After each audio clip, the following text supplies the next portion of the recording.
আল্লাহ প্রধানমন্ত্রী বেগম খালেদা জিয়া বড় অসুস্থ হয়ে আজকে হাসপাতালে ভর্তি আছে। আল্লাহ তাআলা মেহেরবানি করে ওনার সুস্থতার কামনায় আজকের এই দোয়ার আয়োজন কোরআন খতম আছে।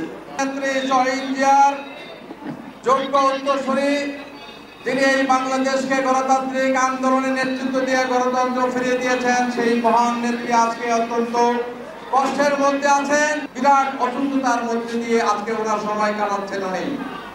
তাই আজকে আমি মনে করেছি তার একজন কর্মী হিসাবে আমি তার সন্তান তুল্য, আমি তার সন্তান, সেই হিসাবে আমি মনে করি মায়ের জন্য দোয়া করা সন্তানের সুযোগ থাকলে সেটা অত্যন্ত বড় কাজ।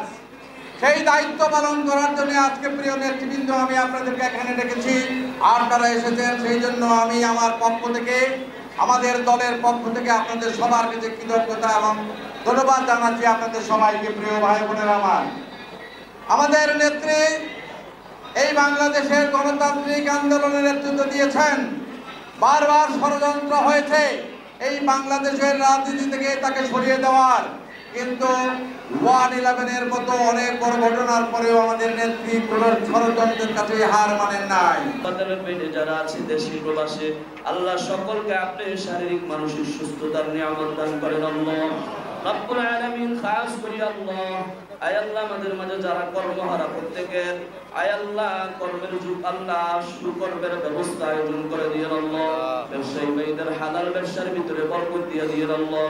আল্লাহ তাআলা নবীজির আদর্শ মতো ব্যবসা করার তৌফিক দিয়ে আল্লাহ রাব্বুল আলামিন। যারা যে কর্মযোগ্যতার বলে কাজ কর্ম করেন প্রত্যেকের কাজে কর্মে বরকতে ভরে দিয়ে আল্লাহ।